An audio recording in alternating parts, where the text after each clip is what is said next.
अस्सलाम वालेकुम व्यूअर्स। हज़रत अबू बकर सिद्दीक़ रज़ियल्लाहु तआला अन्हु फरमाते हैं, जो कोई 5 वक्त नमाज पढ़ता है वो अल्लाह अज़्ज़ व जल की हिफाजत में है, और जिसकी हिफाजत अल्लाह करता है उसे कोई नुकसान नहीं पहुंचा सकता। व्यूअर्स, अगर आपने अभी तक अनम होम रेमेडी चैनल को सब्सक्राइब नहीं किया तो अनम होम रेमेडी चैनल को सब्सक्राइब कर दें, और आपको बेल आइकन शो हो रहा है, इस पर भी क्लिक कर दें ताकि आप हर न्यू वीडियो फौरी हासिल कर सकें। इसके अलावा आप अपने मसाइल से रिलेटेड प्ले लिस्ट में जाकर कोई भी वीडियो सर्च कर सकते हैं।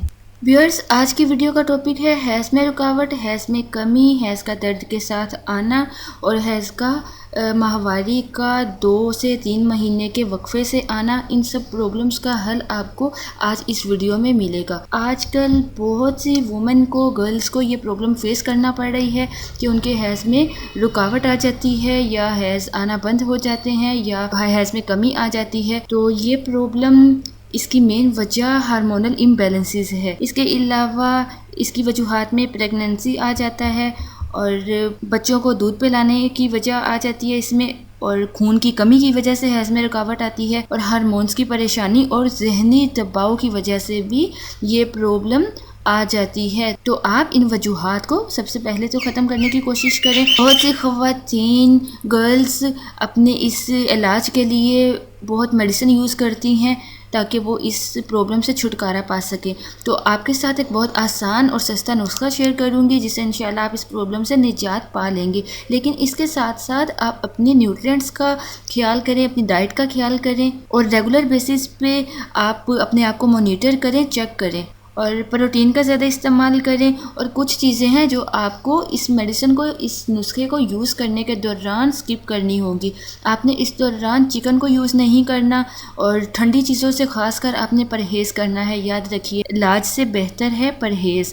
अगर आप परहेज़ के साथ इस इलाज को लेकर चलेंगे तो आपका मसला बहुत जल्दी ठीक होगा। प्रोटीन का ज़्यादा से ज़्यादा इस्तेमाल करें, क्योंकि प्रोटीन आपके हार्मोनल चेंजेस को बैलेंस करने में हेल्प करती है, और ये बॉडी में मौजूद सेल्स को स्ट्रॉन्ग करती है। इसके साथ साथ पानी का ज़्यादा से ज़्यादा इस्तेमाल करें, क्योंकि पानी आपकी बॉडी को हाइड्रेट रखता है, फ्रेश रखता है। इसकी वजह से हार्मोनल इम्बैलेंसेस का कोई प्रॉब्लम नहीं होता अगर आप ज़्यादा से ज़्यादा पानी यूज़ करेंगे।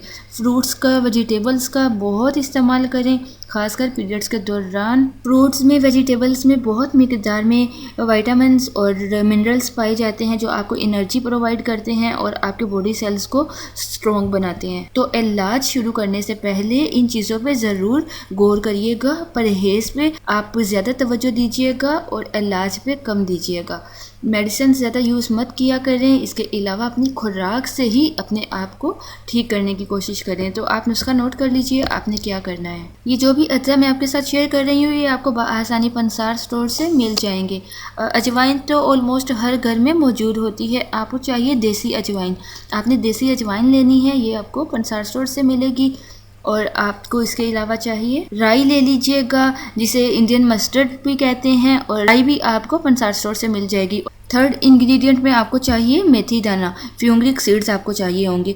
इसके बहुत से फ़वाइद हैं, ये आपकी हेयर ग्रोथ के लिए भी बहुत बेस्ट है। तो आपने मेथी दाना लेना है। ये तीनों अज्जा आपने इक्वल अमाउंट में लेने हैं, इनकी क्वांटिटी सेम होनी चाहिए। अगर आपने 10 ग्राम मेथी दाना लिया है तो आपने 10 ग्राम अजवाइन और 10 ग्राम ही राई लेना है। आप इन तीनों अज्जा को पहले थोड़ी मिकदार में ले लीजिएगा, लेकिन हम वज़न, इन सब अज्जा को आप हम वज़न ले लें और सब अज्जा को अच्छी तरह पीस लें। अब आप नोट कर लें आपने इसको इस्तेमाल कैसे करना है। आप खाना खाने के बाद छोटा चाय का चम्मच हाफ आपने इसका लेना है, ठीक है। सुबह, दोपहर, शाम 3 टाइम आपने छोटा चाय का चम्मच लेना है। उसका, इस पाउडर का, इस मिक्सचर का हाफ छोटा चाय का चम्मच। आप इसको नीम गर्म पानी के साथ इस्तेमाल करें। खाना खाने के आधा घंटा बाद कम से कम 2 से 3 हफ्ते इसका ज़रूर इस्तेमाल करें। इंशाल्लाह इसके इस्तेमाल से आपका हैज़ में रुकावट का मसला, हैज़ में कमी का मसला ठीक हो जाएगा। और वो ख़वातीन जिन्हें हैज़ दर्द के साथ आता है वो हैज़ से 2 से 3 दिन पहले इसका इस्तेमाल करें, 2-3 दिन के लिए। इंशाल्लाह पेन का मसला भी हल हो जाएगा। लेकिन मैं फिर से आपको रिक्वेस्ट कर रही हूँ कि आपने ठंडी चीज़ों से परहेज़ करना है। चिकन से परहेज़ कीजिए, और ज़्यादा ठंडक में बैठने से, खासकर इस नुस्खे के दौरान, इस रेमेडी को इस्तेमाल करने के दौरान ठंडी चीज़ों से बिल्कुल परहेज़ करना है। अगर आपको कोई प्रॉब्लम का सामना हो, या अगर आपके माइंड में किसी किस्म का कोई क्वेश्चन हो, कोई क्यूरी हो, तो आप हमसे व्हाट्सएप के थ्रू जो नंबर आपको स्क्रीन पे दिखाया गया है, फेसबुक पेज के थ्रू, गूगल प्लस के थ्रू, या आप ट्विटर के ज़रिए भी हमसे कांटेक्ट कर सकते हैं। और प्लीज़ सब्सक्राइब बटन पे क्लिक करना और वीडियोस को लाइक और शेयर करना बिल्कुल मत भूलिएगा। Thank you.